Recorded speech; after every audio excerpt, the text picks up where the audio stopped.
Giants training camp is right around the corner, and we already got great news. Update on star wide receiver Malik Nabers was not placed on the PUP list, which means the door is open for an early season return. I know we were all nervous about that. We also need to talk about the new offensive and defensive coordinator in Dennard Wilson and Matt Nagy. And we'll also address the elephant in the room, the unenthusiastic New York Giants speech that our head coach John Harbaugh gave on these episodes posted by the Giants on YouTube. So let's lock in and let's get right into it. What's going on, Giants fans? Welcome back to another episode of Bet the Over. I'm your host, Kevbo. I don't know where my name tag went, but we're back. Sorry for the long break. I know I usually have been posting weekly, but there hasn't been too much news about the Giants. However, training camp is right around the corner. And piggybacking off that point, let's get into the biggest talking point of the preseason so far, I'd say, and that's star wide receiver Malik Nabers has not been put on the PUP list. So basically, what the PUP list is, for those who don't know, means that the player is physically unable to participate. That's what PUP stands for. And that means that the player would not be able to play for the first 4 weeks of the season. You can be put on the PUP whenever, but it would have obviously been the first 4 weeks of the season. So this is tremendous news because, as you all have probably seen throughout Twitter, Instagram, whatever social media, Malik Nabers did not look good this offseason with his knee. He tore his ACL, I think, in week 5 of last year. It was September 28th. I remember that. Girlfriend's birthday. It was a bad day to be a Giants fan. He was our star wide receiver, and it looked like going into the offseason, he did get his surgery, obviously, but it was delayed because there was severe swelling in his knee, according to reports. And he also needed a second surgery midway through the offseason to remove scar tissue due to lack of mobility in that, I think it's right knee or left knee, whichever knee it was. So this is why this news is very, I guess, exciting. I couldn't think of a good word there, but a lot of the TikTok doctors and Instagram doctors were diagnosing Malik not coming back until week 10. Now we know, none of them have PhDs, and it's official. He'll be back early in the season. Now, getting into the Malik Nabers situation, I get it. He is coming back, so everyone should be excited, Giants fans, obviously. But just because he's coming back early or to begin the season, as we kind of suspected, we weren't really sure. This does not mean I think Malik Nabers is going to come out week 1 and put up rookie year Malik Nabers numbers. Typically, wide receivers, running backs, any players coming off a torn ACL, they don't come back week 1 with the explosive power that they had before the injury, pre-injury. So it typically takes them a decently long time to kind of get up and going. So thinking about that, you might want to be cautious or weary of drafting Malik Nabers. I don't know, for your fantasy football people, I don't know what round he goes in. I haven't really been looking at the drafts yet, but I'm kind of expecting a slower start. He's not going to be 100% to start. They might kind of ease him into the role. He's not going to get 100% snaps week 1. They might go 50 to 70 to 80 to 90 and kind of work his way up through the beginning weeks of the season. However, it's very exciting to see this. Obviously, great reports. That Malik Nabers is one of the key contributors on offense. He's by far our best wide receiver. The guys behind him are it's a toss-up who's the wide receiver too. Is it Mooney? Is it Austin? Is it Slayton? Is it, I don't even know who else. I think those are kind of all the guys. Maybe Malachi Fields, Giants' 3rd-round pick, could kind of sneak in some reps. But overall, the wide receiver a week without Malik, so having him come back on schedule is very, very promising. So let's get more into, now we'll get into the offensive and defensive coordinators. I'm basing this based on the Giants YouTube videos they've posted. If you go on YouTube, just search New York Giants, you'll kind of get a week by week. Those episodes are kind of cool. You could also go back to the draft. You see like them interviewing some of the players. A lot of the rookies that we drafted, they kind of threw up the highlights and stuff. But Matt Nagy, we're going to get into the offensive coordinator. So he was hired this offseason, but Matt Nagy's biggest job, I'd say everyone could kind of agree, would be the development of Jackson Dart. He's come over from Kansas City. As we all know, the Kansas City quarterback, Patrick Mahomes, if you don't know who he is, you don't watch football. He actually just got cleared to participate in practice today. So good for you, Kansas City Chiefs fans. But we obviously want Matt Nagy to, I guess, implement some of the stuff he had Mahomes doing, or try and teach him, have some of the Mahomes magic rub off on Jackson Dart. Because, hey, who doesn't want the best quarterback in the NFL skill set to be translated to your up and coming, not rookie anymore, sophomore quarterback? So the offense should not copy Kansas City in a sense. I know a lot of people hear Matt Nagy and they immediately think the Giants are going to become the Kansas City Chiefs. However, that's not realistic. Mahomes and Dart are different players. Mahomes, I mean, it's not even arguable. Mahomes definitely has a better arm. He's better at reading the game. He can kind of get guys where they need to go with the pre-snap reads and all that stuff. However, Dart has the upside of rushing. I think of like you think of Lamar. I'm not saying Jackson Dart is Lamar, but he has that rushing upside, even though Mahomes did kind of show off a lot of the rushing last year. So I think this offense should be built around Jackson Dart's strength. Dart is very athletic. He's good at running outside the pocket. He just needs to slide realistically. They need to establish a physical run game. You can tell they tried to implement that by the people they brought in. They brought in Richard, they brought in Falele, and they really bulked up this offensive line in the offseason. And the offense needs easy completions rather than relying on difficult throws. I think they should really kind of ease Jackson Dart into it. You gotta see what you got in him this coming season. Last year he showed flashes, but more in the rushing side as opposed to the throwing side. So you need him to develop more as a passer. So some of the areas I think Dart could kind of improve in: pre-snap recognition, similar to what I said with Mahomes. That's why quarterback's so difficult. Before the ball snap, you got to kind of analyze the defense, think to yourself if the play you have called is going to work. You can change it. You can move guys. You're literally you're basically the coach on the field, kind of telling everyone where to go. And you have to be very cerebral as a quarterback.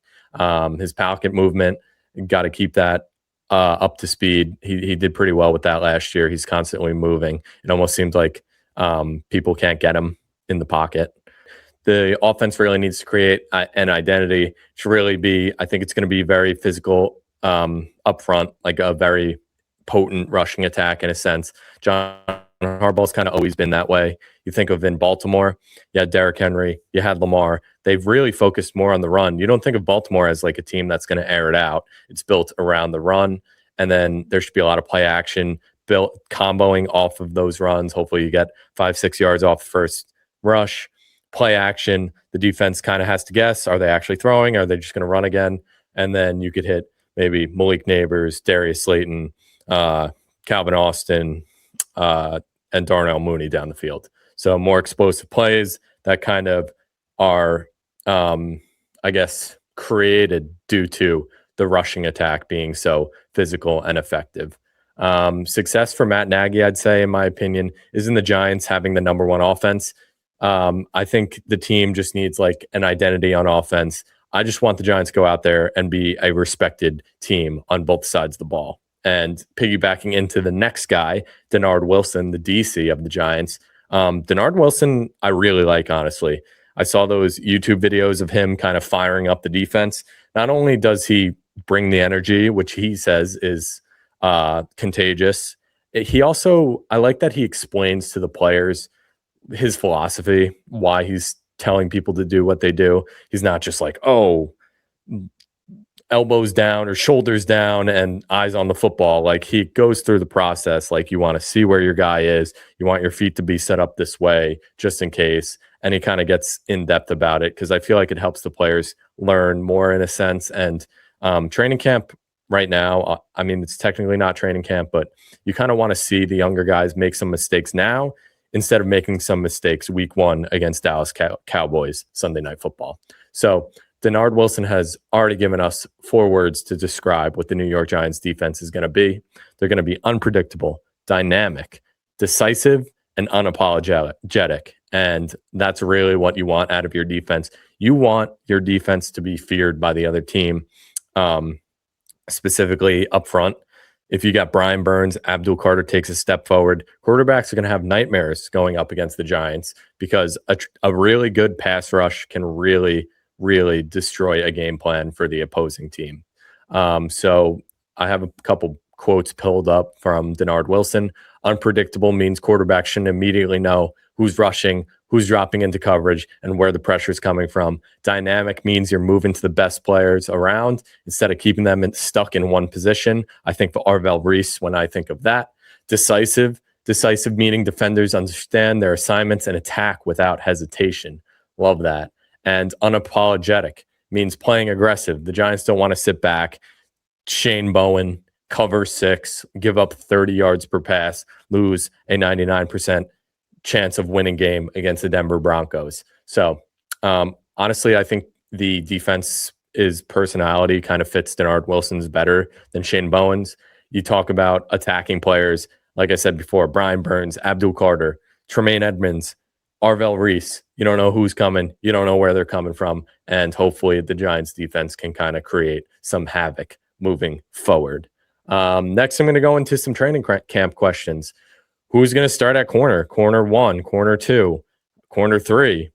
How is Arvell Reese going to be used in this defense? Is he going to pass? Is he going to rush the passer? Is he going to play middle linebacker with Tremaine Edmonds? He's going to play outside linebacker next to Edmonds. He's kind of a chess piece. You can move him around, and that's going to be Dennard Wilson's, I think, biggest, difficulty in a sense, to try and find where Arvell Reese is going to play, because this guy's a freak of nature. He's so athletic. He's so big, and he has crazy instincts, but you don't want to run into an Isaiah Simmons situation where you don't know where to play him. You don't know if he plays a safety, outside linebacker. He was one of those unicorns that ended up not really working out in the NFL, and I know that's an area where people fear Arvell Reese might struggle, is not having a true position or identity on the field. Honestly, in my opinion, I think the Giants have enough defensive talent to cause opposing offenses to fear them. The question is whether Dennard Wilson can kind of mesh all of them together, play to all their strengths, and really expose the opposing team's offense. So those are the 2 offensive and defensive coordinators. Let me know down below in the comments which side of the ball you're more excited for, which side of the ball you expect to be better. Where do you think they're going to struggle on both offensive and defensive side of the ball? And then getting into my last point, this one kind of blew up. It was the John Harbaugh speech in one of the episodes of the New York Giants YouTube channel, where he repeatedly said, New York Giants, the New York Giants, the New York Giants. It was, people were saying he couldn't motivate me to make a sandwich. I get he's being flamed. Like, I understand. Was it the best speech I've ever heard? No, I definitely wasn't ready to run through a wall. However, I think by watching the clip, I understand why people felt it was awkward. It wasn't the most intense. It wasn't no Ray Lewis, this is our time. No Justin Tuck, I know what it's like to win a Super Bowl. Those are the best. But honestly, he's one of the most successful head coaches we've seen in the NFL over the past, 10 years. We're also watching the first 10 seconds of the clip. He could have said something fantastic after that clip ended, but we don't know. We only saw the first 10 seconds of it. I think really what John Harbaugh was just trying to communicate to his players is that the Giants should be respected, and he's kind of trying to see who's really excited to play for this team. He said earlier in the offseason, he wants guys that want to play football and are motivated to play football. So when he says stuff like that, the New York Giants, he's looking to see who lights up, who's excited, who's ready to rock and roll, and hopefully turn this franchise, this terrible 10-year franchise, last 10 years, around. So honestly, his message was really about respecting the franchise, understanding its history. The Giants are one of the most historic franchises in the NFL.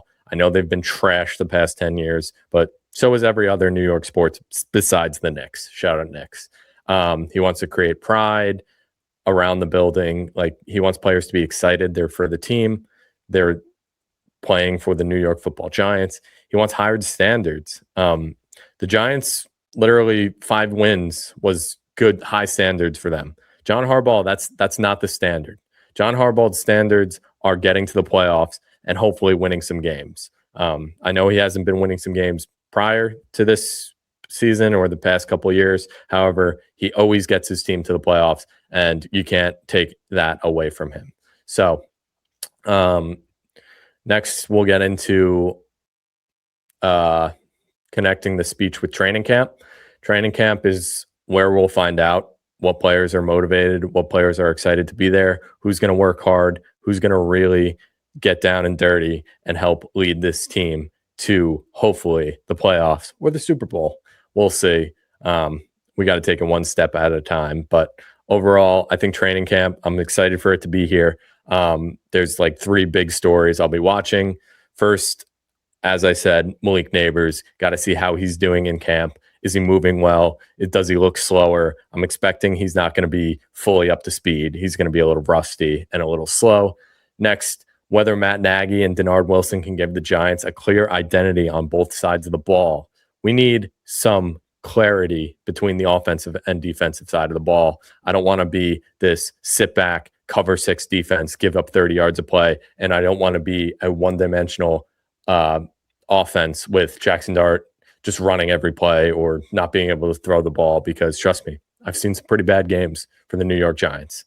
And then finally, I want to see if John Harbaugh's message resonates with the locker room and these guys are really ready to go and win some football games. So comment down below which side of the ball you're more excited to see, and like, comment, subscribe for more videos. I'm going to start uploading more as news breaks between training camp and preseason and all that good stuff.